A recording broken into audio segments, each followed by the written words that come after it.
नमस्कार, मैं स्मिता श्रीवास्तव संस्थापिका जज्बातों की भौसागर से आप सभी का हार्दिक स्वागत करती हूँ आज के कार्यक्रम बात मुलाकात में।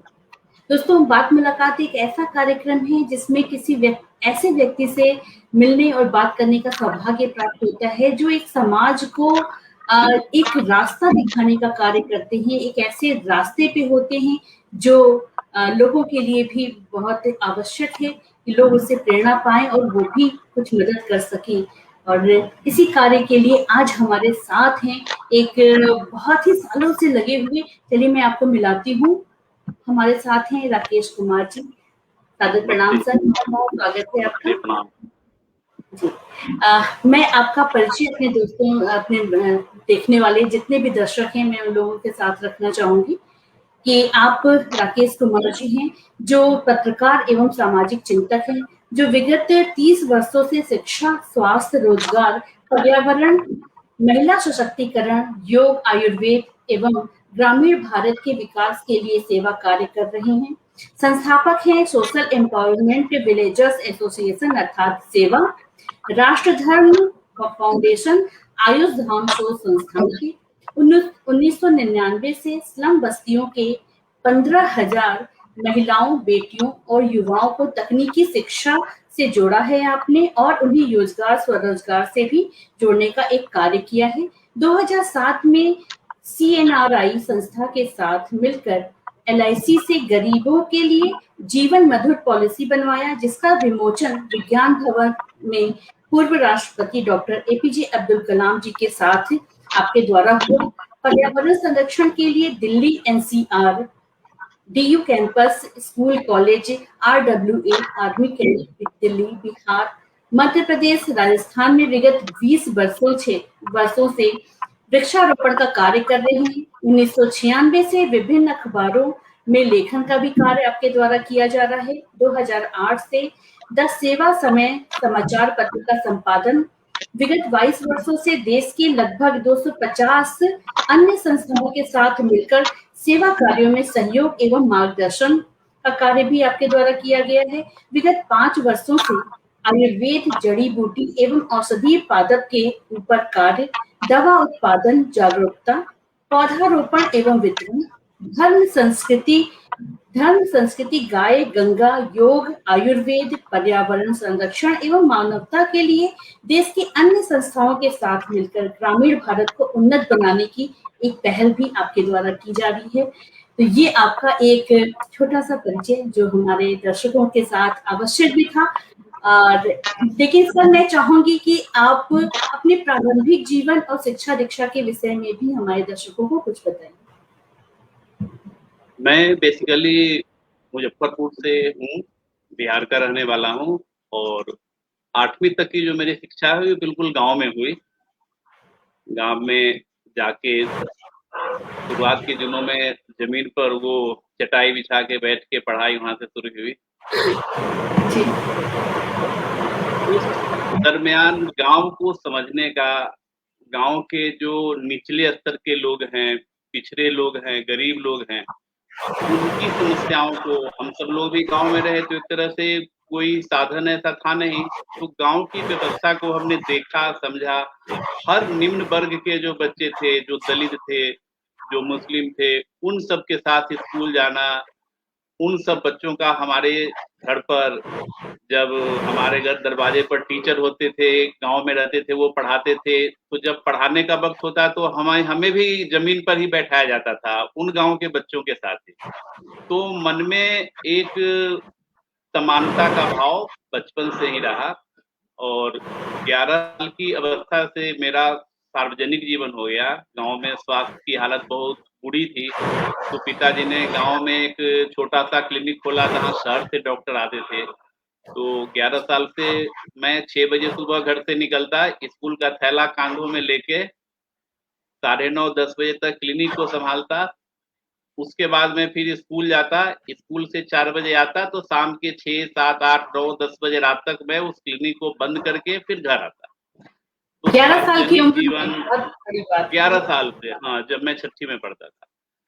तो 11 साल से ही समाज को लेके जी रहा हूँ, समाज की समस्याओं को देख रहा हूँ, स्वास्थ्य की लचर व्यवस्था, शिक्षा की लचर व्यवस्था।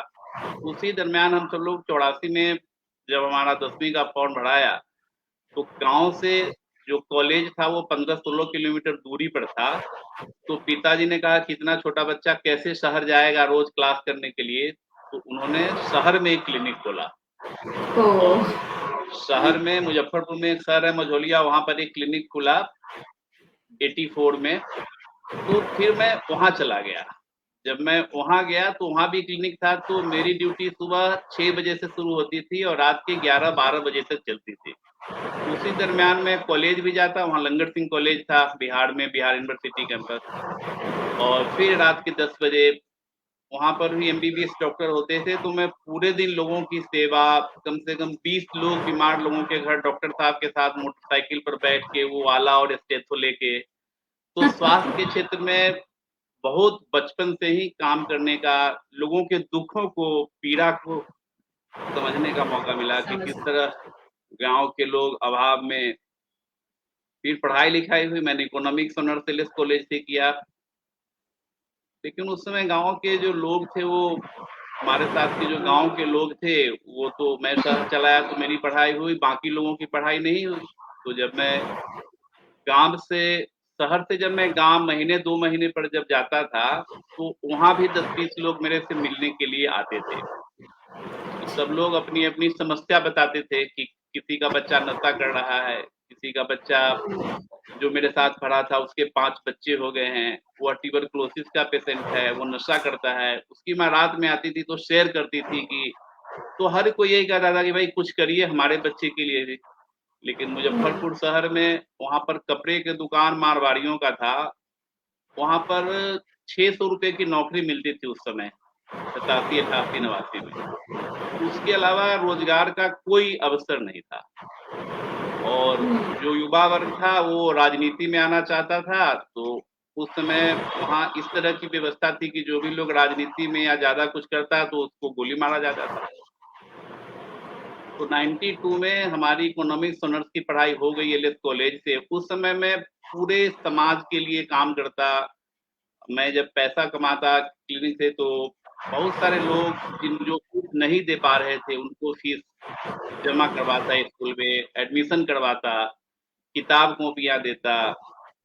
मैं जब 10वीं क्लास में था तब से ही मास्टर कंप्यूटर एक कॉम्पिटिटिव मास्टर की कुछ किताबें होती थी, वो नाम याद नहीं रहा। तो वो सारी किताबें हम उस समय खरीदते थे और उसमें हम रीजनिंग बनाते थे। रीजनिंग का हमें बहुत अच्छा नॉलेज हो गया था। जब मैं ग्रेजुएशन में था तो मुझे रीजनिंग की बहुत अच्छी नॉलेज हो गई थी। तो कुछ हमारे जो बड़े भाई, कोई दोस्त जो वहाँ बैंक के लिए तैयारी करना चाहता था, तो मैं रीजनिंग उनको पढ़ाता। तो काफ़ी सारे लोगों को मैं पढ़ाया वहाँ पर, जो लोग बैंक जॉइन कर गए।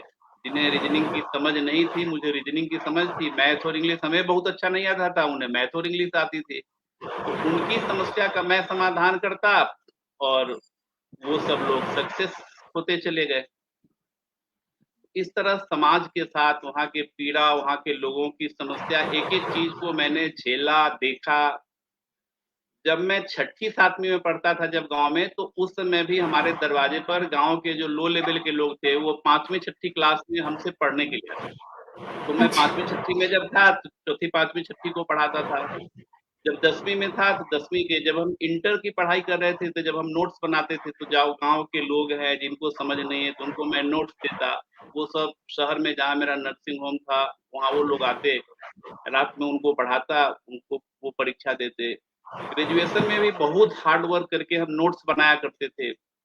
मैं जब ग्रेजुएशन में पढ़ता था इकोनॉमिक्स, तो बिहार यूनिवर्सिटी में जितनी इकोनॉमिक्स की किताब थी, हमें इंडियन इकोनॉमिक्स पढ़ना था तो हम अमेरिकन, रसिया, जापान, इंग्लिश की एमएल जिंगन की किताबें तो मैं लगातार ज्ञान के लिए पढ़ता, नोट्स बनाता और लोगों को देता कि भाई आप सब लोग भी पढ़ो, तो लोगों को पढ़ने में मदद करता। तो शिक्षा, 92 स्वास्थ्य और में समाज सेवा तीनों ही कार्य आप बहुत ही बचपन से लगातार करते चले आ रहे हैं। तो ये एक स्वाभाविक गुण ही आपके अंदर कहा जा सकता है कि जिस तरह से अपने अपने पिताजी को देखा और अपने गांव के माहौल को, तो वहां से ही आपकी ये एक प्रेरणा स्रोत वहां से ही बनना शुरू हो गया। अभी वर्तमान में आप जिस तरह से मैंने आपके बारे में बताया कि आप आयुर्वेद से जुड़े हुए हैं, इस तरह के क्या-क्या कार्य कर रहे हैं अभी आप इस समय? मैं 92 में जब दिल्ली आया तो मैं 2 ढाई साल में लगभग गाँव से 3000 लोगों को पलायन करवाया, हर समाज के लोगों को, बाहर से भी लोग आने लगे। अच्छा, जो जिस तरह का लोग था, कोई बढ़ई का बेटा है, तो दिल्ली में ट्रक का कोई गैरेज है, वहाँ उसको काम में लगवा दिया। कोई शेड्यूल कास्ट के बच्चे हैं, तो उस समय दिल्ली के आनंद पर्वत इलाके में बहुत सारे स्क्रैप की फैक्ट्रियाँ होती थी, उनको वहाँ पर नौकरी लगवाया। जो फॉरवर्ड क्लास के बच्चे होते थे, करोलबाग में जीन्स की फैक्ट्री, तो जो जिस तरह से आता, मुझे एक वक़्त ऐसा हो गया था कि मुझे हमारा मकान मालिक हर 2 महीने पे हमें खाली करने के लिए धमकियाँ दे देता और खाली करना पड़ता मकान। क्योंकि मैं अच्छा। अकेला रहता था और 5, 6, 7, 8 लोग बाहर-बाहर से आते थे, उसी मकान में हमारे साथ रहे, खाए, 1-2 थाली में ही सब लोग खाए। वो बढ़ई का भी लड़का आ रहा है, शेड्यूल कास्ट की लड़का आ रहा है, उसे खाना बनाना नहीं आ रहा है, मैं उसे खाना बना रहा हूँ, मैं उसे खिला रहा हूँ, मैं उसको नौकरी उसके लिए ढूँढ रहा हूँ, पूरी दिल्ली में। इस तरह लोगों के लिए काम करता रहा। जब मैं 2 ढाई साल के बाद एक बार जब गाँव गया, तो जो मेरे साथ के लोग थे, जिन्होंने मेरे साथ पढ़ाई की थी, वो लोग, एक मेरा दोस्त था वो एलएलबी कर चुका था। उससे जब मेरी मुलाकात हुई, तो उसने कहा कि दोस्त हमरो लेल कुछ सोचियो कि अब हम 10 रुपया कमा लेथे छिको। यानी वो वकालत करके 10 रुपया 94-95 में कमा रहा है। लेकिन उसकी इच्छा है कि मैं कुछ करूँ।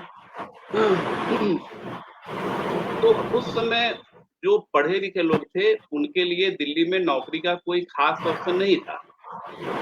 लेकिन 92 के आसपास, 99 के आसपास समझ लीजिए, लेकिन ये 92 से ही तो अपना सब काम चल रहा है। 99 के आसपास जब वो फ्री इकोनॉमी हुई, जब बाहर की कंपनियां देश में आई, डाटा एंट्री का काफी सारा काम शुरू हो गया यहाँ पर, लोगों के कंप्यूटर से एजुकेट लोगों की जरूरत हुई।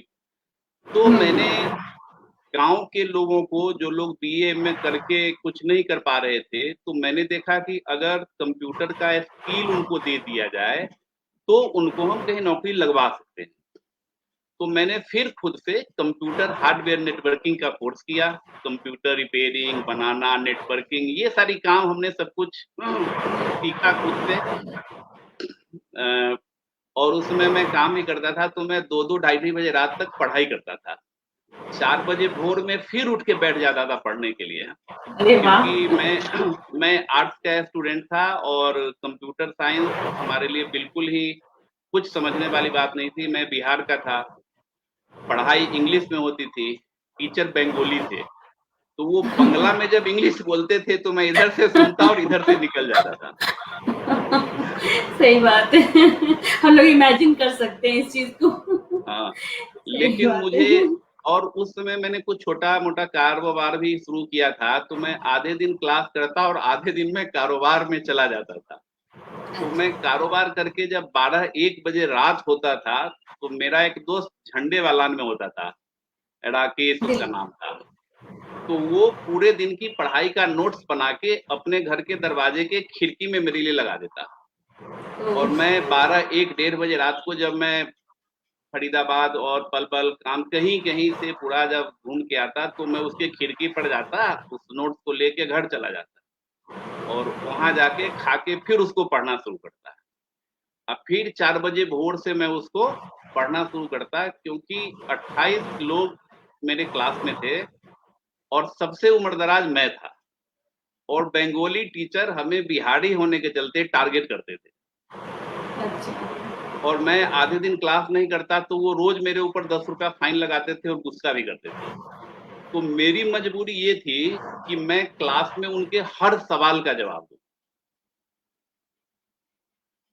तो मुझे ज्ञान का भी अर्जन करना था, ताकि मुझे आगे जो हमारे जानकार हैं, जो पढ़े-लिखे लोग फैक्ट्रियों में नौकरी कर रहे हैं या जो मजबूर हैं, जो कुछ कर नहीं पा रहे हैं, तो कंप्यूटर का छोटा-सा स्किल मैं उनको दे के उनको मैं कारगर करूँ। तो मेरी मजबूरी थी कि मैं उन चीज़ों को एट एनी पहले खुद कॉस्ट सीखूँ। सीखूँ, क्लास में मैं अटेंड करूँ। हर महीने एग्ज़ाम होता था, बिल्कुल इतना तगड़ा एग्जाम होता था कि एक लोग यहाँ बैठे, एक लोग उधर, कहीं कोई किसी को देख नहीं सकता, झांक नहीं सकता, इतना बड़ा। इन शॉर्ट ये और कह सकते हैं कि बिहार बिहार से एकदम अलग सा माहौल था आपके लिए यहाँ पे। हाँ, उसमें हर महीने पास करना जरूरी था।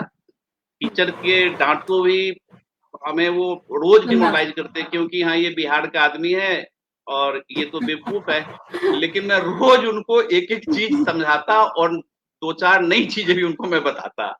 मैंने कुछ किताबें वगैरह ऐसे ही खरीद ली थी।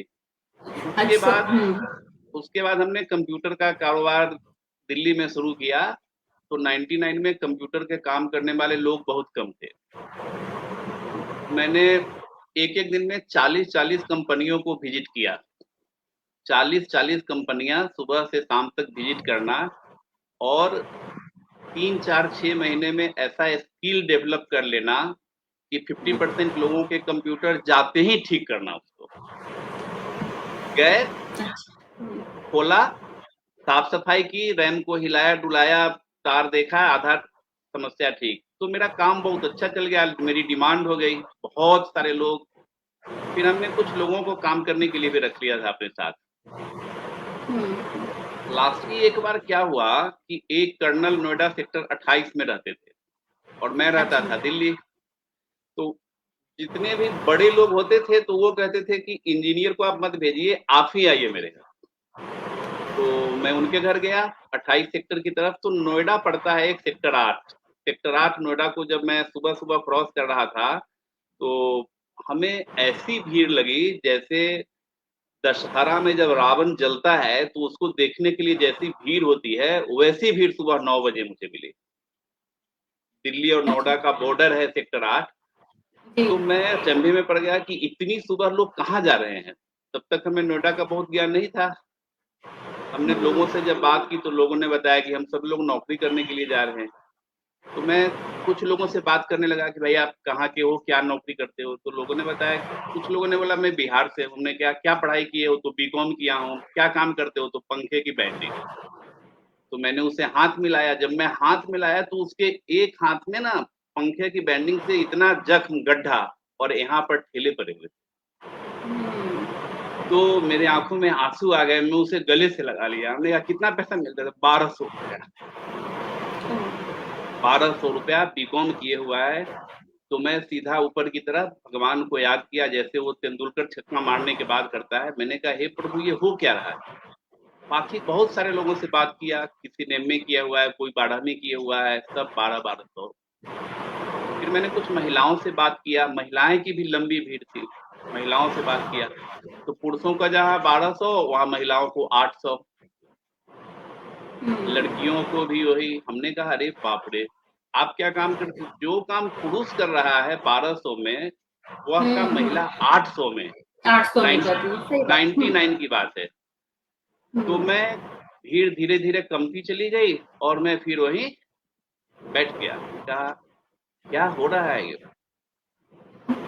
तो मैंने सोचा कि अब पैसा हम तो कमा रहे हैं, हमें तो काम मिल रहा है, पैसे कमा रहे हैं, लेकिन अब मुझे इन लोगों के लिए काम, जो लोग 8वीं पास करके पंखे की बाइंडिंग कर रहे हैं और 1200 रुपया उसकी नौकरी है, और रात में अगर 1 रुपये पीस वो बता रहा था कि बाइंडिंग का हमें मिलता है। तो रात में अगर वो 40-45 बाइंड करता है तो उसको 40-45 रुपए एक्स्ट्रा मिलता है। और वह लड़का लड़खड़ा रहा था, फिर नींद में ही था। रात की नींद उसकी पूरी भी नहीं हुई थी, आंख यूं किए हुए था। और मैं कुछ समझ नहीं पा रहा था कि आखिर ये हो क्या रहा है। हमें तो इसका पता भी नहीं है कि फैक्ट्री में लोग इस तरह से काम करते हैं। वहीं बैठे बैठे मैंने सोचा कि अब गांव के लोगों को तो लाएंगे बाद में, जो लोग यहाँ इस तरह से स्ट्रगल कर रहा है, पढ़ने लिखने के बाद मजदूरी की नौकरी कर रहा है, तो उन सब लोगों के लिए कुछ करें। तो फिर मैंने वहां पर मास्टर कंप्यूटर के नाम से वहीं पर एक इंस्टीट्यूट 99 में खोला। वहां पर हमने 10 कंप्यूटर एक छोटे से कमरे में लगाए और अपना कंप्यूटर का तो कारोबार करता ही था, वहीं ऑफिस भी शिफ्ट कर दिया। दिल्ली को मैं बंद कर दिया। मैं कहा मैं दिल्ली में काम नहीं करूंगा, मुझे नोएडा में काम करना है। नोएडा में बच्चों को पढ़ाएंगे भी, यहाँ भी काम करेंगे। खोलने के बाद मैं एक रात सेक्टर 5 शर्मा मार्केट में रात के 11 बजे काला पेंट और ब्रश लिया और सड़क की रेलिंग पर जमीन पर पलथी मार के रात के 11 बजे बैठ गए और लिखा 300 रुपया में कंप्यूटर सीखे मास्टर कंप्यूटर। और उसी समय पेजर बंद करके मैंने एक मोबाइल लिया था, अपना नंबर डालना शुरू किया। आप यकीन नहीं करेंगी, सेक्टर 5 में जो मैं जमीन पर बैठा तो मैं घसीटता सेक्टर 11 की तरफ चला गया और दीवालों पर टॉयलेट जहां तहां जैसे तैसे पूरी रात हमने लिखा। सुबह काफी सारे फोन आने लगे कि ये 300 रुपया में क्या सिखला रहे हैं। हमने कहा कंप्यूटर सिखला रहे हैं। और फिर हमने बच्चों को पढ़ाना शुरू किया। पढ़े लिखे लोगों को तो पढ़ाया ही, कुछ ऐसे बड़े परिवार के लोग थे। एक हमारे मित्र थे, बेचारे इंडियन ऑयल में अधिकारी थे, तो उनका एक बच्चा हिंदी में 5 साल से 12वीं फेल कर रहा था और एक बच्चा इंग्लिश में 4-5 साल से फेल कर रहा था 10वीं। तो कुछ दिन में इस सब तरह के जो बड़े परिवार के लोग थे वो रात के अंधेरे में बच्चों को लेके गाड़ियों में मेरे पास आते थे और कहते थे कि मैं बहुत परेशानी में हूँ। अब मैंने अपने रिश्तेदार के यहाँ जाना भी छोड़ दिया है कि रिश्तेदार पूछते हैं कि बच्चा क्या करता है तो मैं क्या उनको बताऊं। और उन बच्चों को मैं 10वीं फेल बच्चों को मैंने 8-10 दिन कंप्यूटर में एक सप्ताह में उनको डाटा एंट्री सिखलाता था और एक सप्ताह के अंदर उनकी नौकरी लग जाती थी 3000। अच्छा, तो ये कहा जा सकता है कि आपका प्रारंभिक जीवन जिस तरह से स्ट्रगल में बीता और सेवा भावना उससे जो जागृत हुई वो आज तक कायम है। तो हमारे साथ बहुत सारे दर्शक जुड़े हुए हैं सर, मैं उन लोगों के नाम ले लेती हूँ। अस्मित बिन्नी जी हैं, डॉक्टर अखिलेश शर्मा जी हैं, संजीव तिवारी जी हमसे जुड़े हुए हैं, नूतन वर्मा जी हैं, संगीता चौबे पंखुड़ी जी हैं, रुपेश कुमार श्रीवास्तव जी हैं और श्री सांभवी जी हैं, भानु प्रकाश श्रीवास्तव जी हैं। भानु प्रकाश श्रीवास्तव जी कहते हैं कि बेहतरीन समाज सेवा। उषा किरण पांडे जी हमसे जुड़ी हुई हैं, अजय सिंह जी हैं, बहुत ही सराहनीय प्रयास कह रहे हैं वो। और जो लोग अभी जुड़े हैं मैं बता दूं, एक मेरे पास एक छोटी सी क्लिपिंग है, मैं चाहूंगी कि वो दर्शक देखें और आपके कार्य के विषय में भी उनको थोड़ा बहुत जानकारी मिलेगा और आगे हम और भी चर्चा करेंगे आपसे। एक मिनट, एक मैं बात करना चाहूंगा। जी संजीव तिवारी जी जुड़े हुए हैं। नमस्कार तिवारी जी। वो कंपनी सेक्रेटरी हैं इस समय पोंटी चट्टा ग्रुप में और वो 99 के शुरुआत के दौर से हमारे मित्र हैं। हम सब लोग बिल्कुल साथ, हमारा आप साथ था और तिवारी जी और हमारा संबंध 99 से है। और तिवारी जी से तो आप बात भी करिए। तिवारी जी का बाइट भी अगर ले सकती है तो आप लीजिए, क्योंकि उन लोगों ने, तिवारी जी ने 99 में पहले दिन से जुड़े हुए हैं और पहले दिन से उन्होंने हमारे इस मिशन में हमारे साथ थे। देखा उन्होंने कि हमने किस तरह। तिवारी जी कंपनी सेक्रेटरी हैं। ऐसे बहुत सारे कंपनी सेक्रेटरी, चार्टेड अकाउंटेंट बने हैं जिन्हें मैं रात के, जब इन लोगों की पढ़ाई अच्छी होती थी तो इनको मैं रात के 12 बजे 1 बजे खिचड़ी पापड़ खिलाता था। बहुत सारे लोग मेरे कमरे में बैठे होते थे जो सब आज बड़े पद। हाँ, ये लोग पढ़ाई करते, मैं भी काम करता। 12-1 बजे रात सारी पुरानी यादें ताजा हो रही है ना। वो नमस्कार कर रहे हैं आपको। आज सारी पुरानी यादें जितनी भी हैं, बहुत दिनों से इन पन्नों को नहीं पलटा होगा आपने, आज ये सारे पन्ने पलट रहे हैं। और नहीं, ये सारी एक चीजें जो है दिमाग में 24 घंटे वो पूरे दिन, और अभी भी हर रोज हर पल नई, पूरे दिन लोगों के दुख, माने बीमारी, उनकी हॉस्पिटल में भर्ती कराना, उनका जांच कराना, उनके इलाज की व्यवस्था, कुछ लोगों की नौकरी की व्यवस्था, तो पूरे दिन आज भी जो सिचुएशन उस दिन था, आज भी मैं पूरी तरह इसी उलझन में रहता हूँ। भानु प्रकाश श्रीवास्तव जी हमसे जुड़े हुए हैं और मुझे लग रहा है कि वो थोड़ा देर से जुड़े हैं और वो जानना चाह रहे हैं कि आप बिहार में कहाँ से हैं और अभी कहाँ हैं? मैं मुजफ्फरपुर से हूँ और अभी वर्तमान में दिल्ली में हैं। पिछले 92 से मैं दिल्ली में। जी, और सर अगर आपकी अनुमति हो तो वो क्लिपिंग देख करके फिर हम लोग आगे की बातें करते हैं। नहीं, अनुमति तो आज आपकी है क्योंकि माउस आपके हाथ में है, मैं तो बैठा हूँ गेस्ट के तौर पर। आप करिए। जी सर, जी करिए, चलाइए। ये नारी सशक्तिकरण योजना है। ये क्लिपिंग है सर, अभी हम लोग बात करते जी, हैं।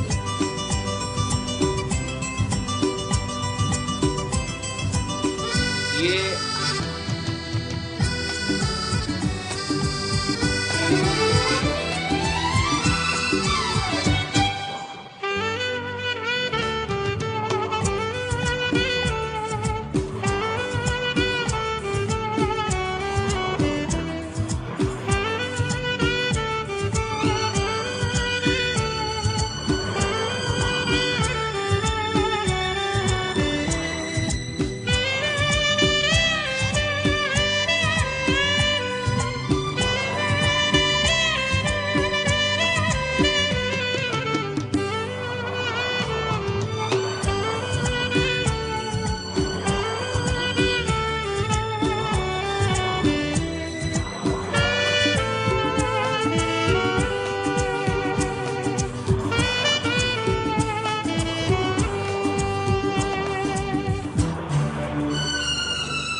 सर, ये आपकी एक छोटी सी क्लिपिंग जो आपके कार्यों को यहाँ पे दिखा रही हैं। इसी के साथ ही मैं आपके उस पीडीएफ से भी लोगों को जोड़ना चाहूंगी जो आपके कार्यों का पूरा विवेचन करती है।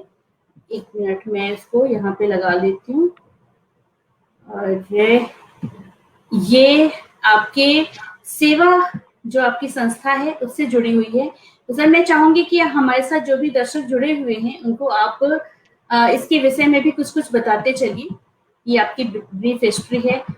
ये पहला चित्र। हाँ, इसमें क्या था कि जो भी गांव के लोग शहर में आके रहते हैं तो वो छोटे मोटे काम करते हैं, ठेली चलाया, गन्ना का जूस निकाला, अंडा बेचा, रेहड़ी पेपड़ी बना, ये काम करते हैं। लेकिन क्या होता है ना कि जो छोटे लोग होते हैं वो नशा वगैरह भी करते हैं और बिल्कुल बूढ़े स्थिति में रहते हैं, तो कई बार उनकी अचानक मृत्यु हो जाती है। जब लोग शहर में होता है तो शहर में जब छोटे लोग हैं तो इतनी कम कमाई होती है कि वो गांव के लोगों को कुछ दे नहीं पाते। तो जब कभी कोई विपरीत परिस्थिति हो जाती है, जब किसी परिवार के मुखिया का डेथ हो जाता है, तो वो महिला घर जाने की भी स्थिति में नहीं होती है, ना ही उसके पास कुछ होता है।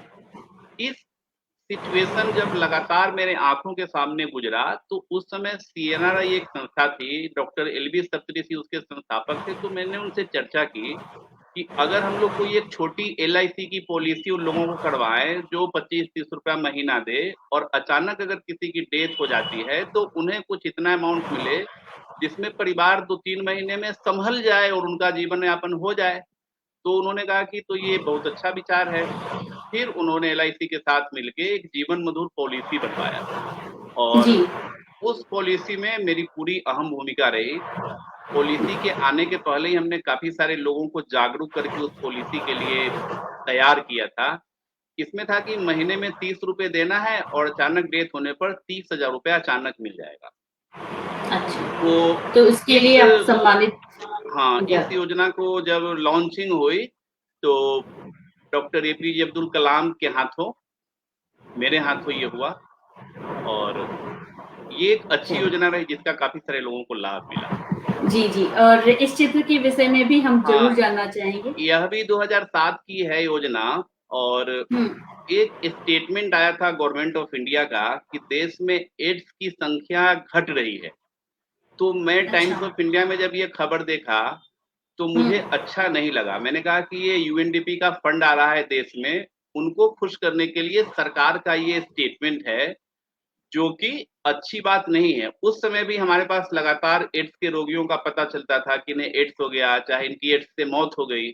तो एड्स फाउंडेशन एक चला रहे थे, उनसे भी हमने चर्चा की कि आप लोग बड़ा काम कर रहे हैं, तो हम सरकार को एक संदेश दें कि जो आगामी बजट है उसमें पैसा ज्यादा रखें ताकि एड्स के लोगों के ऊपर खर्च हो सके। तो जी डॉक्टर मनमोहन सिंह उस समय सीएम थे, पीएम थे, उनसे मुलाकात हुई। जी। और और ये ये किरण सारे चित्र। किरण हाँ, ये किरण वेद, ये एक जो माइक से मैं बोल रहा हूँ वो लेडी श्री राम कॉलेज में एक कार्यक्रम में हमें बुलाया गया था।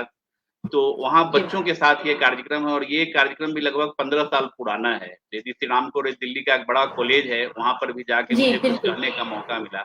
सभी एक जानते है हैं। ये, हाँ, ये अन्ना जी का एक इंडिया अगेंस्ट करप्शन कार्यक्रम था, उसमें किरण बेदी के साथ मैं रामलीला मैदान से जंतर मंतर पर पैदल मार्च कर रहा हूँ भ्रष्टाचार के खिलाफ। जी, जी, जी, जी, जी। ये सारे चित्र यह भी एक, उसी समय के हैं? हाँ नहीं, एक ये डीडीए के हैं अपने वत्स जी, तो डीडीए के लोग 30-30 साल तक नौकरी कर ले रहे थे, लेकिन उनको जेई से एई नहीं बना रहा था, उनको कोई प्रमोशन नहीं मिल रहा था। तो उनका कहना था कि मेरी बेटी की शादी या बेटे की शादी होती है तो पैसा तो मुझे मिल रहा है, लेकिन मैं जेई हूँ तो मेरे यहाँ कोई माने बड़ा अधिकारी, उसका प्रमोशन तो हो गया लेकिन मेरा प्रमोशन नहीं, तो मेरे बच्चों की शादी बड़ी समस्या हो रही है। तो हमें पैसा तो मिल रहा है, लेकिन अगर हमारा पद भी बढ़ जाए तो उसके लिए जी, मैं जी। कार्यक्रम कर रहा हूँ। ये ब्लड यह तो डोनेशन का कैंप। 3 तस्वीरें हैं। हाँ, मैं 18 बार ब्लड डोनेट कर चुका हूँ और ऑल इंडिया अच्छा, इंस्टीट्यूट अरे ऑफ वाह! आयुर्वेदा को मैं अपना देह भी दान कर चुका हूँ 15 साल पहले, कि मेरे बाद अरे भी वाह! हमारे शरीर से किसी का फायदा हो। और 2 तस्वीरें हैं, ऊपर चली जी, गई, वो डॉक्टर चंद्रशेखर एक कान्हा। मिनट। हाँ, ये 2000 की तस्वीर है। ऊपर ये में वाली। एक तस्वीर जो, हाँ, दाहिने तरफ है, ये मैं हैंडीक्राफ्ट के ऊपर उस समय न्यू अशोकनगर के काफ़ी सारी महिलाएँ जो काम करती थी, जो हैंडीक्राफ्ट के सामान बनाती थी, उनको राजीव गांधी व्यापार मेला हर साल लगता था खड़ग सिंह रोड पर। तो ये भी तस्वीर 20 साल पुरानी है। तो मैं अच्छा। उन सारी महिलाओं का, जो लोग अपना काम करती थी, उनको नेशनल इंटरनेशनल मार्केट से जोड़ने के लिए वहाँ ले जाता था, खर्च खुद करता, स्टॉल में लेता, फायदा उन लोगों को दिलवाता था।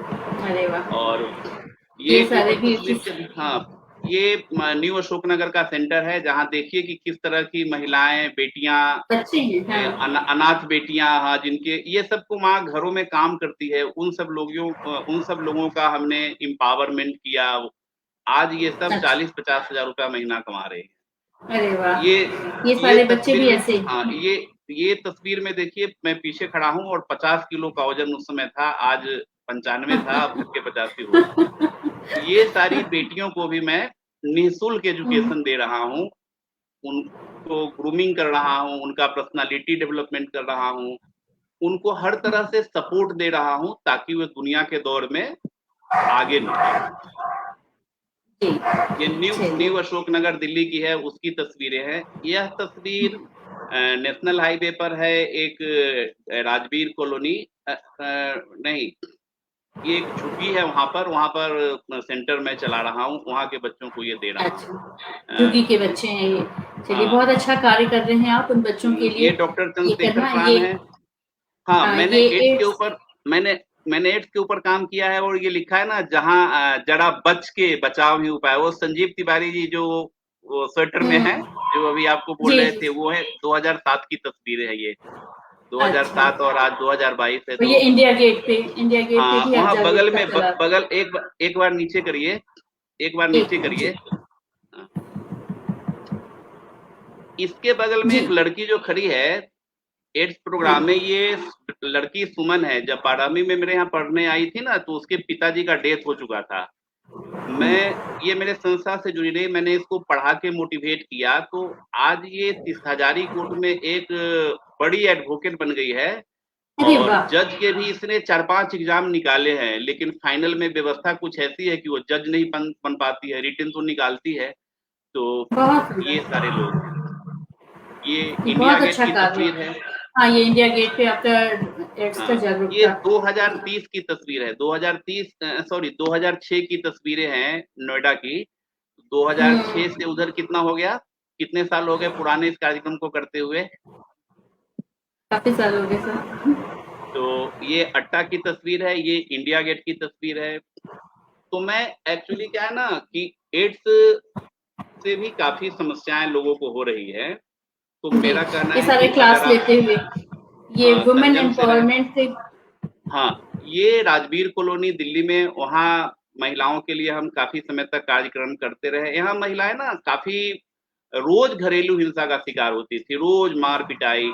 मैंने इतना दुःख देखा इस महानगर में कि जो परिवार माता-पिता के साथ रह रहा है, पति-पत्नी हुँ। साथ में है, अगर पति की नौकरी 2-4 महीने के लिए छूट जाती है, तो घर में बहुत बड़ा तनाव हो जाता है और महिलाओं उसका बहुत बड़ा शिकार बनती है, उनकी मार-पिटाई। तो ऐसे बहुत सारी महिलाएँ हैं जो घरेलू हिंसा का शिकार थी।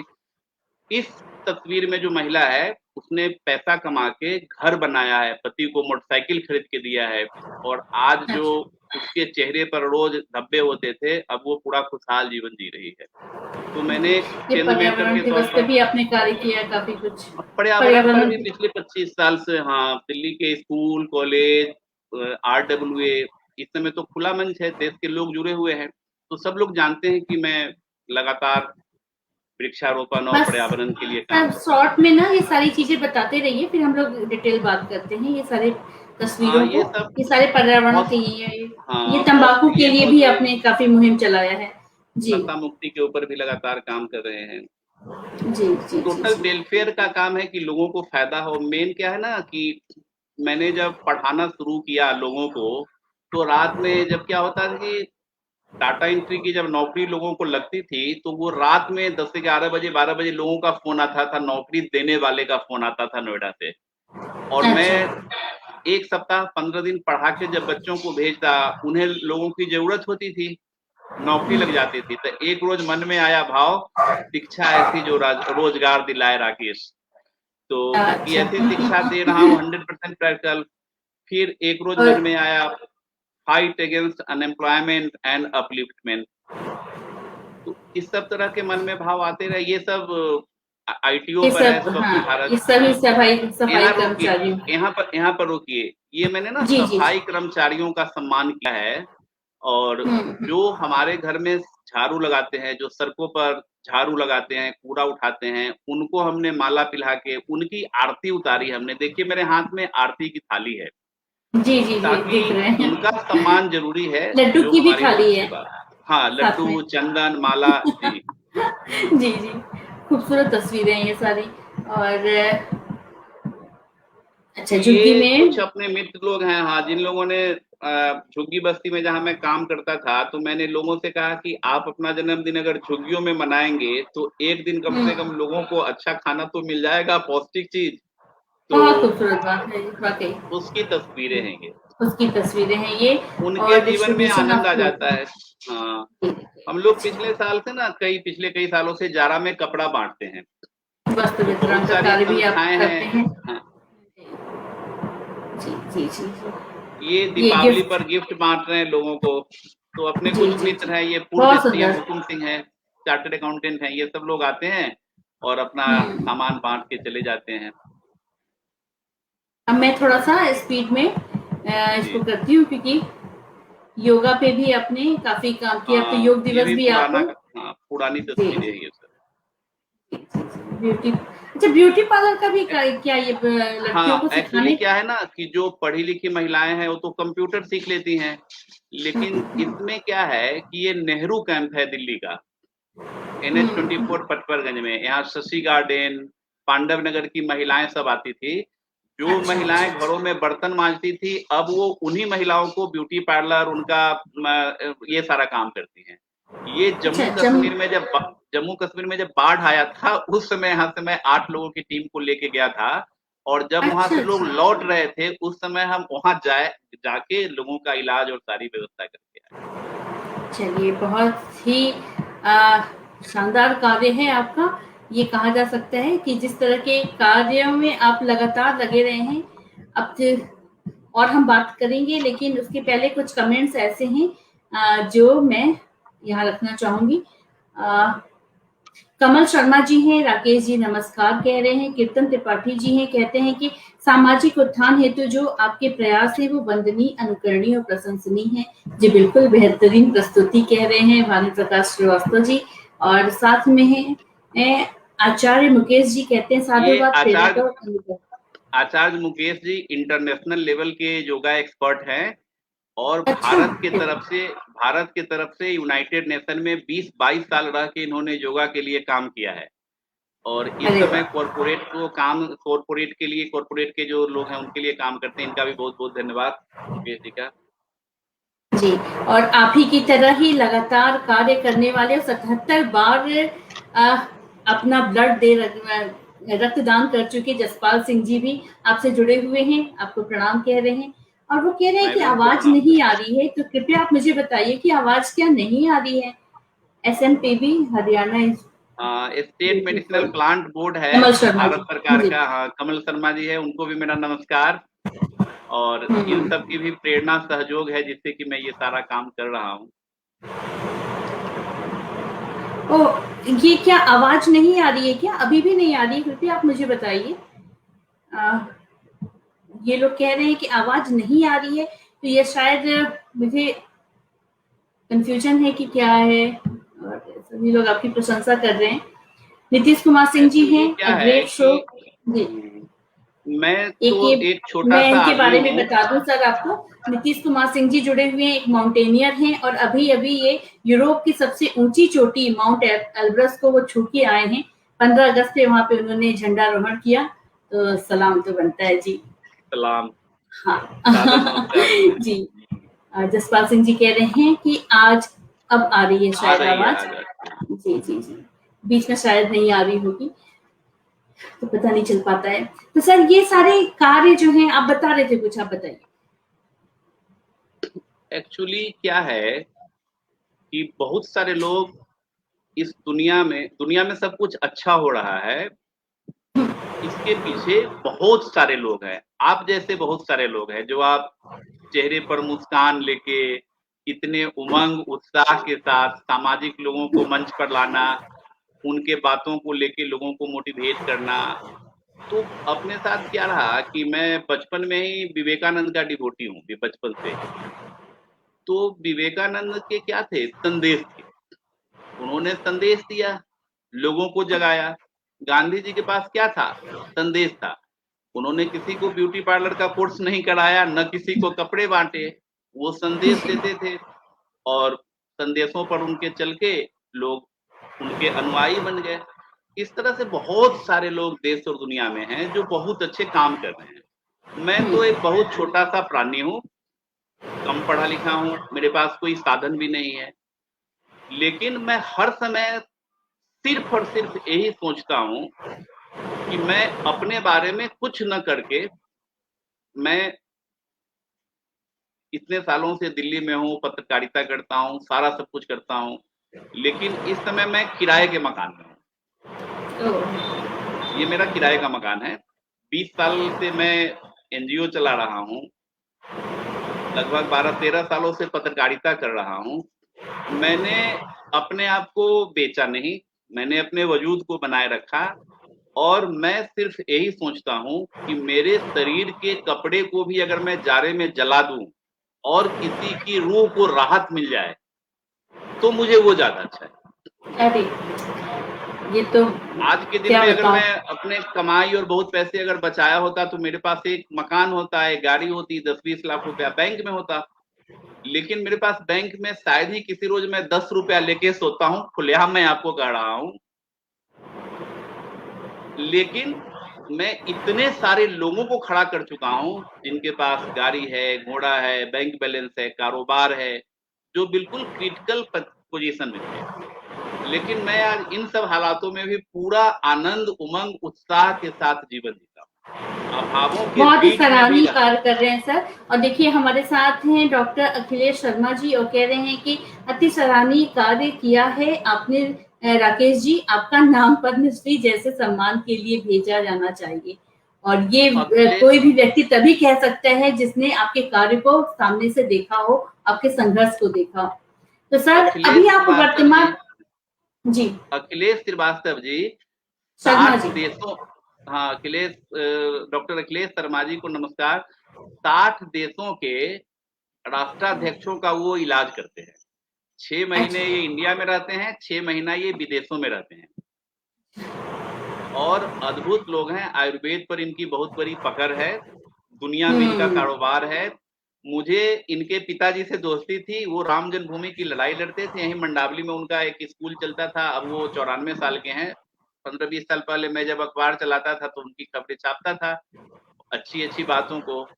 तो ये सब लोग अपने बड़े भाई हैं और जी बिल्कुल। इनका भी अब मैं आपने आज आयुर्वेद का ज़िक्र किया है सर, तो मैं आपसे जानना चाहूँगी कि आप तो आयुर्वेद में भी अभी कार्यशील हैं, कुछ कार्यरत हैं हाँ, आप, उसके हाँ, विषय में भी आप हमारे दर्शकों को ज़रूर हाँ। बताएँ। क्या है कि वक्त के साथ हमने काम बदला। उस समय जरूरत थी लोगों को रोजगार की, तो मैं रोजगार के ऊपर काम करता था। जब मैं जो काम करता हूँ उसको सैकड़ों हजारों लोग शुरू कर देते हैं, उनको लगता है बड़ी कमाई हो रही है इसमें।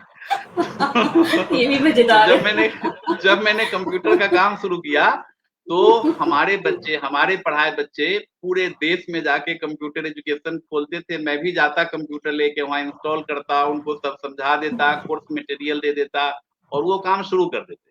तो ये सारा काम चलता रहा। अब इस समय हेल्थ की जो समस्या है, ये बड़ी चैलेंजिंग समस्या है और बिल्कुल। मैं भी बहुत ज्यादा तनाव झेलता हूँ, तो मैं भी बहुत बीमार होता हूँ और तनाव झेलता हूँ बहुत ज्यादा, क्योंकि मैं पत्रकारिता और संस्थागत काम करना और इसको ईमानदारी से करना, तो ये क्या है, धारा के बिल्कुल विपरीत चलना है। धारा के जब विपरीत चलते हैं तो बहुत सारे दबाव, बहुत सारा तनाव होता है। तो मैं जब भी बीमार होता हूँ तो आयुर्वेद से मैं ठीक हो जाता हूँ। तो अपने पर ही सारा प्रैक्टिकल करने के बाद हमें इन चीजों का ज्ञान हुआ और 5 साल पहले आयुष मिनिस्ट्री में एक है नेशनल मेडिसिनल प्लांट बोर्ड, उनके साथ हम जुड़े।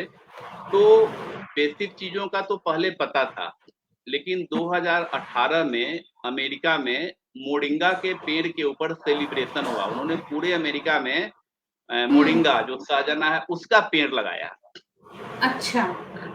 तो मुझे इस बात का पता चला कि अमेरिका मोरिंगा लगा रहा है, तो मैंने कहा मोरिंगा क्या होता है, तो पढ़ के देखा तो पता चला सहजन, जो गांव में नहीं होता है ड्रम स्टिक। हाँ हाँ हाँ तो हाँ जब हाँ। तो जब मैंने उसके ऊपर पढ़ना शुरू ड्रम किया स्टिक्स तो बोलते हैं हम लोग, इंग्लिश जी में उसको ड्रम स्टिक्स बोलते हैं। आई हाँ, थिंक उसका ये लेकिन बॉटनिकल नेम होगा, मोरिंगा। हाँ थोड़ा बोटेनिकल कंफ्यूज नेम हो हमें भी जी। याद था, लेकिन मैं भी भूल रहा हूँ, बेटी बता जी। देगी। तो ठीक है, उसको कोई जब मैं बात समझा तो मेरे दोनों घुटनों में दर्द था। तो नहीं। मैंने अच्छा। उसका पत्ता वत्ता पीना शुरू किया, तो 1 सप्ताह के अंदर सारे दर्द बढ़ सब ठीक हो गए। और वजन था 95 किलो, तो जीने पर जब चढ़ता तो सांस चढ़ जाता। तो मैंने कहा ये तो गजब की चीज है, ऐसे कैसे हो सकता है। रात में जब घुटने में दर्द ही नहीं हो रहा है, जब जीने पर दर्द ही नहीं, तो मैं पूछता राकेश ये हो क्या रहा है, राकेश ये हो क्या रहा है, दर्द गया कहाँ। हमने कहा ये तो तो जितने भी, तो मैं सामाजिक जीवन जीता हूँ तो पूरे देश में लोग जानने वाले हैं। तो हमें पता है कि किसे शुगर है, किसकी पत्नी को कमर का दर्द है, कितनी सब लोग दुख सुख बात करते हैं। तो मैंने जब लोगों को सहजन के पत्ता के बारे में बताया, जब लोग पीने लगे तो वो भी फोन करने लगे कि अरे भाई तभी तो बड़ा काम कर रहा है। तो हम सब लोगों ने उसके पोस्टर्स बनाए, उसके फायदे के बारे में अंग्रेजी में, हिंदी में स्लोगन्स, और उसको राजस्थान में भी नेटवर्क है, बिहार में लोग हैं, मैंने हजारों लोग जो है उसका फायदा उठाए। तो उसके बाद क्या हुआ, 2019 में आयुष मंत्रालय ने इंडिया में भी सेलिब्रेट किया सहजन दिवस, प्लांट ऑफ द ईयर बनाया उसको। तो मुझे लगा कि नहीं बहुत उपयोगी चीज है। उसके बाद उस चमत्कार के बाद हमने आयुर्वेद को और ज्यादा पढ़ना और समझना शुरू कर दिया कि एक पौधे से इतना फायदा है।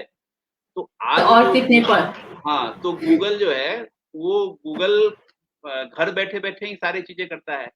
उसके बाद मैं आयुर्वेद पर पढ़ना शुरू किया, तो हमें दिन रात हम उसी को पढ़ते थे। जैसे 12 बजे रात में जारा में पढ़ रहे हैं, और फिर 2 ढाई बजे रात में हम फिर जग के पढ़ना शुरू कर दिया। सब लोग अलग सोता, मैं एक कमरे में जो मंदिर है वहां जमीन पर मैट कंबल लेके 3 बजे रात से 2 बजे रात से पढ़ना लिखना समझना शुरू कर दिया। फिर पता चला वेदों में भी बहुत बातें हैं, तो वेद को भी देखना शुरू कर दिया। उसके बाद ब्रह्म वर्चस्व एक संस्था है गायत्री परिवार का, अरे देखिए प्रज्ञा शुक्ला नहीं है, प्रज्ञा प्रज्ञा पाठक पाठक शर्मा जी हैं। हाँ। ये तो बीजेपी की नेत्री हैं और अभी उत्तर प्रदेश से की कार्यशाला, आई थिंक मैं थोड़ा सा कंफ्यूज हो रही हूँ, कोई लेकिन बात नहीं। अब जो भी इनसे मिलता है वो इनका फैन हो जाता है, ये इतनी तो प्रेरक इनको मेरे व्यक्तित्व तरफ है। से नमस्ते, और जी। बहुत अच्छा काम करती हैं। तो इन सब तरह के लोग नहीं तो समाज को बचाए रखा है। तो हाँ मैं बिल्कुल। आयुर्वेद के ऊपर समझना शुरू किया, फिर उन पौधों को लाना शुरू किया, फिर उस पौधे के अर्क बनाने शुरू किए, और इतना सारा फायदा लोगों को होने लगा। फिर लोग जुड़ने लगे, लोग मिलने लगे। 2019 का जब लोकसभा का चुनाव चल रहा था, तो हमने उस समय मैंने एक दवा बना लिया था इन हरे पत्तों से महाअमृत रस, और अच्छा। ऑनलाइन कर रहा हूँ तो पूर्वी दिल्ली के सांसद महेश गिरी उस समय हुआ करते थे, महेश गिरी को पता चला तो वो भी अर्क पिए। तो 2019 में बहुत सारे माने सांसद जो चुनाव लड़ रहे थे वो मेरा महाअमृत रस अर्क पी के लड़ रहे थे। महेश गिरी जी और उनके लोग भी बहुत सारे जुड़े होंगे, जब वो बेंगलोर से चलते थे फोन करते, राकेश जी कल सुबह पहुंच रहा हूं तो मेरा अर्क बना के रखिएगा। दिल्ली दिल्ली के भी बहुत तो सारे पार्षद सांसद। चुनाव से पहले इस महाअमृत रस को ले लेना चाहिए, ऐसा कुछ आपकी तरफ से सूचना जा नहीं, रही हो तो प्रज्ञा जी आपके लिए भी है। एक्चुअली क्या है, उसमें मैंने कुछ और चीजें मिलाई थी, तुलसी मिलाया था, अश्वगंधा मिलाया था, अजवाइन के हरे पत्ते मिलाए थे। इन सब चीजों से जो मोरिंगा है यह मेडिकल प्लांट्स है, यह 200 बीमारियों पर काम करता है। अच्छा। ऑनलाइन मैं बातें कर रहा हूँ, एक मेरी जानने वाली हैं, वो मुजफ्फरनगर के एमएस हैं डॉक्टर डाबरे, उनकी पत्नी हमारे जानने वाली थी, तो उनके उत्तर प्रदेश में बहुत सारे गुरुजी लोग हैं जो 95 साल 90 साल के ऊपर के हैं, तो उन सबको दर्द होता है। उन्हें जब पता होता था तो मेरे से 10-5 बोतल लेके जाती थी, उन सबको पिलाती थी, सब लोग स्वस्थ हो जाते थे। एक रोज बिना बताए रात के 11 बजे वो अपने पति देव डॉक्टर डावरे साहब को लेके मेरे घर पर आके दरवाजा खटखटा रहे 11 बजे। मैं देख रहा बड़ा मोटा तगड़ा आदमी, हमने कहा भाई क्या गलती हो गई, कौन आदमी इतने रात को आ रहा है? तो डॉक्टर साहब हैं, आप खोलिए दरवाजा, मैं हूँ। तो डॉक्टर साहब ने कहा कि ये तो आपकी अद्भुत दवा है। वो लगभग 150 किलो के होंगे, तो उन्होंने कहा कि मुझे बैठा नहीं जा रहा है क्योंकि मैं हॉस्पिटल में ओवर ड्यूटी करता हूँ, मेरे कमर में घुटने में दर्द। इस दवा से मुझे बहुत फायदा हुआ। मैं आपको कॉम्प्लीमेंट देने आया हूँ कि जो भी लोग चिकनगुनिया या डेंगू से जिनको हड्डी का प्रॉब्लम है, एलोपैथ में कोई दवा नहीं है, इस तरह की दवा से उनको फायदा हो सकता है। आप इसका पेटेंट करवाएं और काम करवाएं। तो जरूरत के हिसाब से मैं नई नई खोज करता रहता हूँ। अपने पास ऑल इंडिया इंस्टीट्यूट भारत सरकार की संस्था है, वहाँ प्रोफेसर डॉक्टर महेश व्यास जी अपने डीन मित्र हैं, तो बहुत सारे 200 से ऊपर आयुर्वेद के डॉक्टर हैं अपने पास, जिसमें ज्यादातर 60, 65, 70 वाले हैं। तो जब भी कोई काम करता हूं तो उनसे सहमति लेता हूं, उन चीजों को बनाता हूं, पहले उन लोगों को पिलाता हूं, उनके परिवार के लोगों को, डॉक्टर को। जब वो सब लोग कह देते हैं कि नहीं बहुत अच्छा है, तो फिर उसको लोगों को देता हूं। ये बहुत अच्छी बात है। सर एक बात और मैं आपसे जानना चाहूंगी, क्योंकि आयुर्वेद में आपके इतने सारे रिसर्च हैं, आपने इतना कार्य किया है, अभी कोरोना की तीसरी लहर का बहुत जिक्र हो रहा है, तो उसके लिए भी क्या सर तीसरी लहर आ रही है? या हमें डरना चाहिए या फिर हम निश्चिंत होकर के बाहर जाएं? क्या करना है हमें और उसके बाद का समाधान? और जी अस्मिता जी, 2 लहरें जा चुकी है, तीसरी लहर आएगी। आपको 1 पैसा भी डरने की जरूरत नहीं है, 1 पैसा भी नहीं, 0.1% भी डरने की जरूरत नहीं है। आपने लाइफ इंश्योरेंस करवाया होगा, आपने अपनी गाड़ी की इंश्योरेंस करवाई होगी। आज आप आयुर्वेदिक पौधे के साथ अपना इंश्योरेंस करवा लीजिए, कोरोना की कोई लहर आए आपको कोई फर्क नहीं पड़ेगा।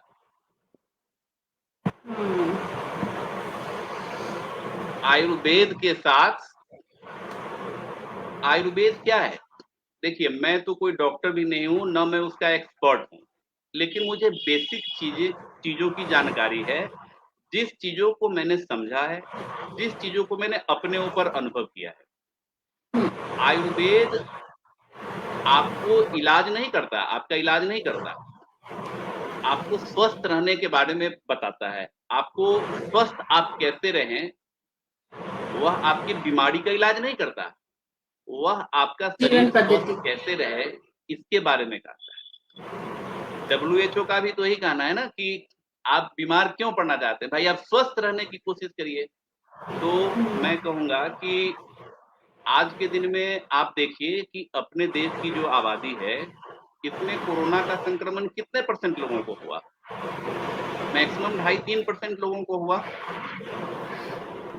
सर 2.5-3% हमारे लिए वो परसेंट हो सकते हैं, लेकिन अच्छा ये बताइए, एक प्रश्न है मैं जरूर आपसे जानना चाहूंगी कि भानुप्रकाश श्रीवास्तव जी हैं, वो कह रहे हैं कि ऑनलाइन महाअमृत रस कैसे मिलेगा, ये जानना चाहते हैं। इस समय महाअमृत रस हम बना नहीं रहे हैं, और मैं उनको फॉर्मूला बता दूंगा। अब महाअमृत रस बनाने की जरूरत नहीं है, वो 4 गमले में पौधे लगाएं अपने घर में और उसी से महाअमृत रस घर में ही बन जाएगा। तो उसी विषय में आप कुछ बता दीजिए। देखिए, गांव में हर जगह तुलसी अवेलेबल है और मोरिंगा भी हर जगह अवेलेबल है। हाँ बिल्कुल। तुलसी है, मोरिंगा है, अजवाइन का पेड़ वो अपने गमले में उगा लें, खेती कर लें। एक और पौधा आता है कालमेघ का। जब हम लोग बच्चे थे तो कालमेघ, जब हम लोग बच्चे थे तो लीवर में जब प्रॉब्लम होती थी तो होम्योपैथी की दवा आती थी कालमेघ। तो कालमेघ का पेड़ पौधा भी तुलसी की तरह होता है, वो अपने घर के आसपास गमले में पौधा लगा लें। तो क्या किसी और नाम से भी जानते हैं क्या कालमेघ? कालमेघ को कालमेघ ही कहते हैं। आप गूगल पर कालमेघ लिखेंगी तो उसका पौधा बीज सब आ जाएगा। मुझे वो जब मुझे कोई कॉल कर ले या मैसेज कर दे तो मैं उनको बता दूंगा कि इसका बीज पौधा कहाँ से मिलेगा, सब कुछ मुफ्त में मिल जाएगा। ठीक है सर। तो वह घर पर लगाएं और मैं बता दूंगा, सबके पत्ते तोड़ के सुबह एक बार चाय, सुबह और एक बार शाम पिए।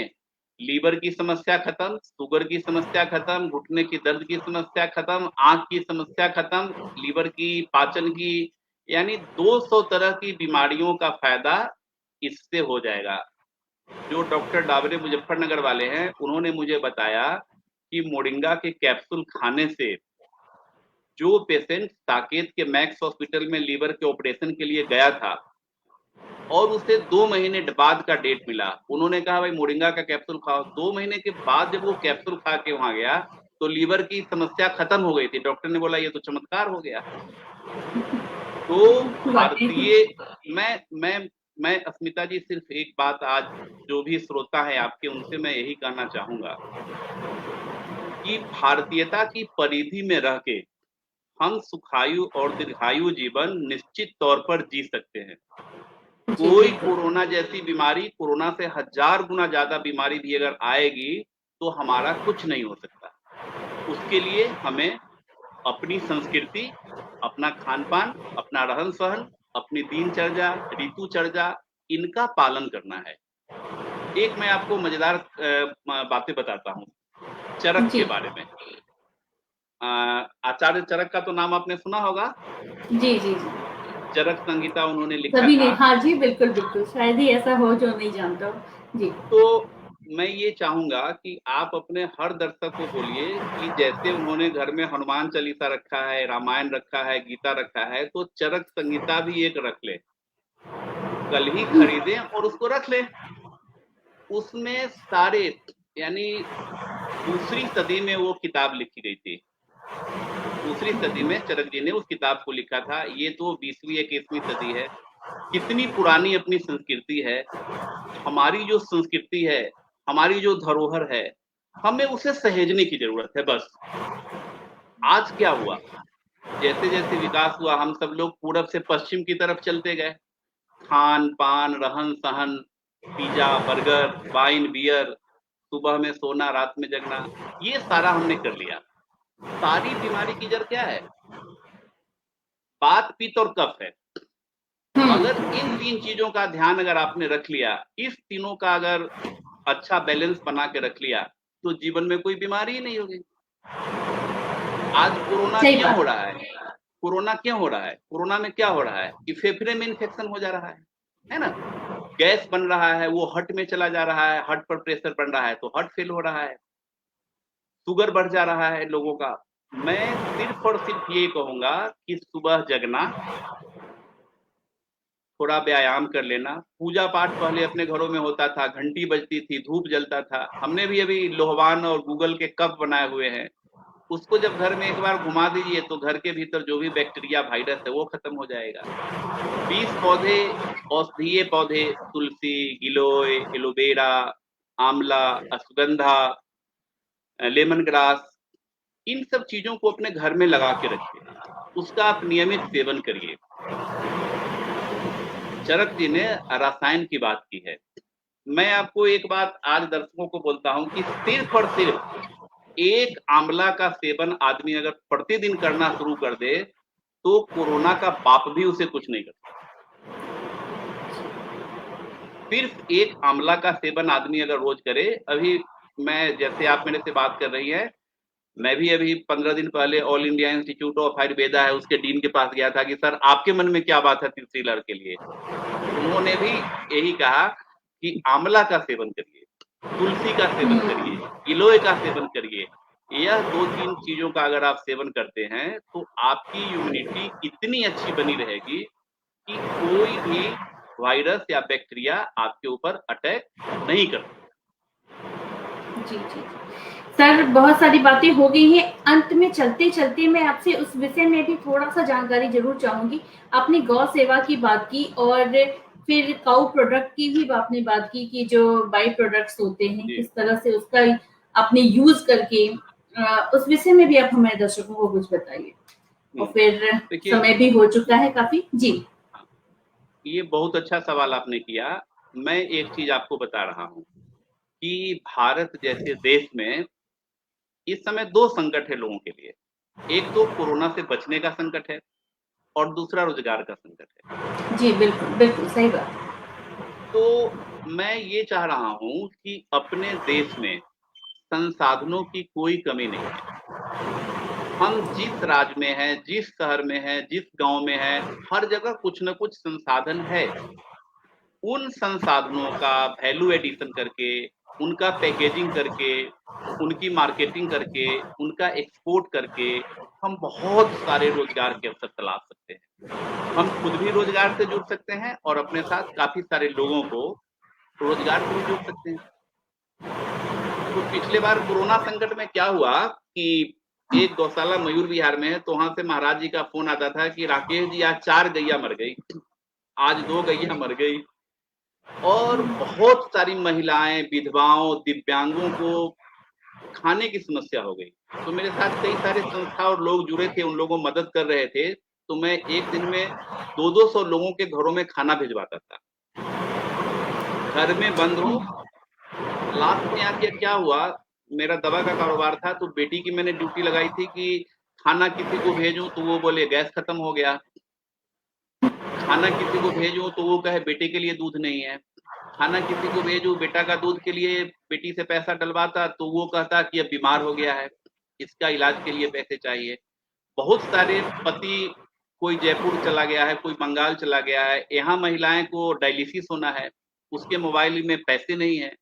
तो इतना संकट लोगों का था कि 200, 250, 300 कॉल रोज़ आते थे। गौशाला का भी, तो जितना संभव हो पाता तो होता था, लेकिन बहुत बार लोगों की मदद नहीं हो पाती। तो मैं बंद कमरे से यही सोचता था कि क्या किया जाए?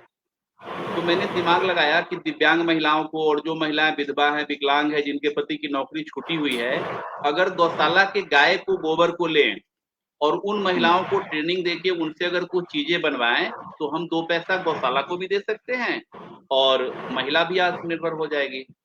तो इन्हीं बात को लेके हमने पिछले साल गाय के गोबर से 40 तरह के उत्पाद बनाए। वो अच्छा। पूरे देश के लोगों ने 31 तरह के दिए, शुभ लाभ, काफ़ी सारी चीज़, उसमें जड़ी-बूटी डालकर। तो जड़ी-बूटी डाल के अगर गोबर का कोई भी प्रोडक्ट आप घर में रखती हैं ना, तो लोगों का कहना है कामधेनु आयोग के चेयरमैन पिछले साल थे वल्लभ भाई कथुरिया, तो उन्होंने सौराष्ट्र यूनिवर्सिटी में कुछ टेस्ट करवाए। तो उसमें पाया गया, उन्होंने जो कहा कि गाय का गोबर जो है वो रेडिएशन को एब्ज़ॉर्ब करता है। यानी आपके मोबाइल में अच्छा। अगर चिप लगा दिया गोबर का तो उससे रेडिएशन कम आपके ऊपर आ रहा है। गाय के गोबर के अगर कोई चीज़ आपके घर में रखी हुई है, हस्तकला के कोई चीज़, इंटरनेट का जो भी निकल रहा है पॉल्यूशन उसको भी कम करता है। तो हम लोगों ने इन सब चीज़ों को काफ़ी बनाया, महिलाओं से बनवाया, कम बेचा, ज़्यादा लोगों को गिफ्ट किया, तो महिलाओं को रोज़गार भी लगा। गौशाला वाले को हम लोगों ने नहीं पैसा दिया। तो मैं हर समय तो मैं ये कह रहा हूँ कि गाँव में तो हर जगह ये सारी चीज़ें हैं। गाय के गोबर से कंपोस्ट बना सकते हैं। गाय के गोबर से गौमूत्र में तुलसी डाल के आप अर्क बना सकती हैं। मोरिंगा का अर्क बना सकती हैं। पुनर्नवा का अर्क बना सकती हैं। आयुष मंत्रालय ने इस समय ऐसा कर दिया है कि कोई भी आदमी कहीं पर भी कोई प्रोडक्ट बनाए और इजीली उसका लाइसेंस दे रही है, क्योंकि 5000 साल पुरानी अपनी विधा है और आयुर्वेद का एक मापदंड है, वहां पर एक किताब है, उस किताब के आधार पर उन चीजों को लेना है और उसको बनाना है। तो उसमें पेटेंट का भी कोई चक्कर नहीं है। तो मैं नॉर्थ ईस्ट के लोगों से भी बात कर रहा हूँ, वहां भी कुछ काम करना चाह रहा हूँ, वहां के लोगों को भी जगा रहा हूँ। नॉर्थ ईस्ट में भी काफी सारे हर्बल मेडिसिनल प्लांट्स हैं। आप बिहार में हैं, झारखंड के आदिवासियों के जंगलों में हैं, गुजरात में है, जम्मू कश्मीर में दुनिया भर की औषधियां हैं। तो मेडिसिनल प्लांट्स हैं, हाँ जी, मेरा बिल्कुल। मानना ये है कि आदमी को सिर्फ जगने की जरूरत है, जगना है, सोचना है, चीजों को समझना है। जो लोग इस तरह के काम करते हैं उनसे शेयरिंग करनी है नॉलेज की। अभी अभी हाल ही में एक गौशाला मेवात के पास है, तो वो लगभग 40 तरह के प्रोडक्ट बना रहे हैं। गाय के गोबर से दिए है, कप है, धूप है। तो मैं ये चाह रहा हूँ कि गांव में पूरे देश के लोगों के साथ जुड़ा हुआ हूँ। अभी अभी हमने राजस्थान में कुछ औषधीय खेती करवाए हैं जगह के लोगों को। शाहजहानपुर एक जगह है यूपी में, वहां के लोगों को लेमन ग्रास की खेती करवाया हूँ। शाहजहाँपुर जी। उनको मैंने ना मधुमक्खी पालन का काम शुरू करवाया है। वो एमए पीएचडी करके गए हैं दिल्ली से। उन्होंने उन्होंने खेती बाड़ी शुरू की, मैंने उन्हें औषधीय खेती शुरू करवा दिया। अब जिस पारंपरिक खेती में अन्न उपजता था, वहां लेमन ग्रास की खेती हो रही है, तो दुगुनी आय हो गई। एक चीज मैं आपको और बड़े मार्के का बता रहा हूँ कि पूरे देश में हर समय कोई ना कोई फसल होता है। फसल के फूल पर मधुमक्खी बैठेगी और अगर उसका परागण होगा तो फसल दुगुनी हो जाएगी। तो मधुमक्खी पालन करके भी लोग अच्छा पैसा कमा सकते हैं। लेमन ग्रास का तेल निकाल के लोग वहां से बेच रहे हैं। तो हर स्टेट में, हर गांव में अवसर है। आपको उस अवसर को पहचानना कैच होगा और करना है। उसको अपने, बिल्कुल, बिल्कुल जी सही बात है। और कहते हैं ना कि जब मुसीबत बहुत ज़्यादा होती है, तो उसमें भी रास्ते निकलते हैं, लेकिन बस उसी को दिखते हैं जो उसके लिए जागरूक रहता है या जो उसके लिए एकदम तत्पर रहता है। तो वाक़ई हर जगह हर तरह की संभावनाएँ हैं, बस उसको तलाशने की एक आवश्यकता है, जैसा कि राकेश कुमार जी आप कर रहे हैं और लोगों को जागरूक करने का भी कार्य कर रहे हैं। बहुत सारे लोग आपसे जुड़े रहे, आपको आपको उन्होंने सुना और आपकी बातों से निश्चित रूप से उन्हें भी लाभ पहुँचेगा। तो सर चलते-चलते अंत में दर्शकों को आप क्या कहना चाहेंगे? मैं तो क्या है कि कोरोना में डरने की कोई जरूरत नहीं है। कोरोना से बचने की जरूरत है। सब लोग औषधि अपने घर में लगाएं, उसका सेवन करें, अपनी दिनचर्या है। बच्चों को थोड़ा जागरूक करके रखने की जरूरत है, इम्यूनिटी को बना के रखने की जरूरत है। खान पान जो भारतीय है भाई, पिज्जा बर्गर मत खाइए, मैं मना भी नहीं कर सकता। लेकिन मैं एक बात कहना चाह रहा हूँ कि अगर आपको पिज्जा बर्गर खाना भी है ना, पिज्जा खाना है तो आप घर में बना लीजिए उसको। घर में भी ओवन में आटे का मैदा पेट को पकड़ता है। तो आप अच्छे से बना के, अगर बाजार में भी ज्यादा खा रहे हैं तो थोड़ा पार्क चले जाइए ना। मैं ये लोगों से कहूंगा कि आज के दिन में हॉस्पिटल के चक्कर लगाने से अच्छा है पार्क का चक्कर लगाना। सुबह शाम आधा घंटा पार्क में जाइए, घूमिए, खुश रहिए। जो भगवान ने दिया है उसको अच्छे से खाइए पीजिए, आप जैसे लोगों से मिलिए। आप जैसे लोग जो चेहरे पर मुस्कान लिए हुए लोगों के चेहरे को भी मुस्कान दे रहे हैं, बिल्कुल, ये इस बात तरह के आपने बहुत लोगों सही से कही। इस तरह के लोगों से मिलिए। वो सब लोग भी अपना इस तरह से फेसबुक पर लाइव करें मित्रों के साथ, गाना बजाना, भजन कीर्तन नहीं, और हाँ, बस नॉलेज। शॉर्ट में ये कि खुश रहें हाँ, और सकारात्मक रहें, ये कहा जा सकता है। नॉलेज शेयरिंग करते रहें, किसी के साथ ईर्ष्या द्वेष मत रखें। भगवान ने जो दिया उसमें संतुष्ट रहें, खुश रहें बिल्कुल। तो लोग कुछ उदास भी रहते हैं तो उनके लिए कहिए तो दो शब्द मैं एक सुना देता हूँ। बिल्कुल, अरे बस बिल्कुल सर। क्या बात सुर्ख है। नजरों को देखकर सहमे तेरी आंखों को हुआ क्या है। ये है। तो शुरुआत ऐसे है, सुर्ख नजरों को देखकर तेरी आंखों को हुआ क्या है। दर्द जब हो रही हो सीने में, जलन का खौफ से वास्ता क्या है। मैंने है कहा जी लो, मौत के बाद रास्ता क्या है।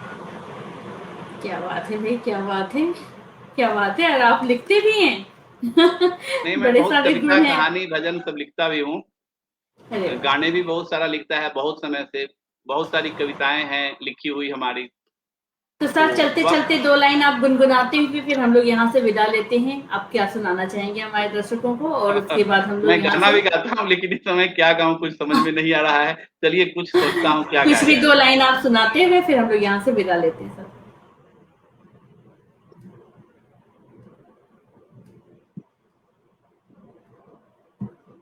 दया कर दान भक्ति का हमें परमात्मा वाह, वाह, वाह! देना।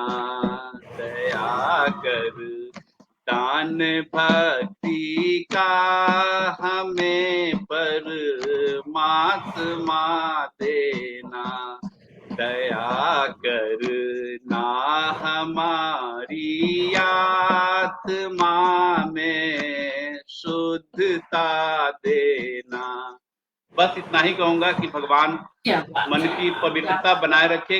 हर समय गंगा माँ बहुत को यही बढ़िया। कहता हूँ कि अपनी तरह अविरल गति देना, मन में पवित्रता देना और ऐसे ही हम लोगों के लिए कुछ काम करते रहें। आप सब लोगों का स्नेह, दुआ, आशीर्वाद, सहयोग मिलता रहे।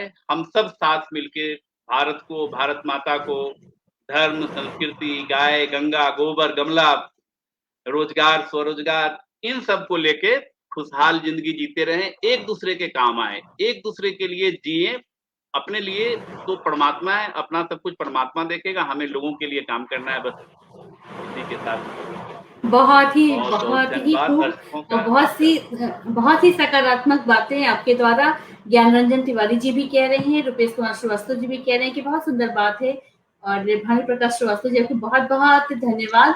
कहते हैं कि एक रत्न ने दूसरे रत्न को बखूबी पेश किया। तो ये बस आप लोगों का प्यार है और आप लोगों का इतना सहयोग है तो अच्छा लगता है कुछ करने के लिए। बस इन्हीं सारी बातों के साथ में कि बस सकारात्मक रहिए और मुस्कुराते रहिए, खुश रहिए और खुशियाँ बाँटने का एक प्रयास कीजिए। सब कुछ बहुत अच्छा हो जाएगा। फिर मिलते हैं हम लोग बहुत जल्दी। नमस्कार, जय हिंद, जय भारत। आपका भी बहुत-बहुत धन्यवाद। आपकी मुस्कान यूँ ही बनी रहे और आपके मुस्कान के आभा मंडल से पूरा देश पूरी तरह आनंदित होता रहा है। अनंत शुभकामनाएँ आपको। नमस्ते, जी, नमस्कार। बहुत-बहुत धन्यवाद।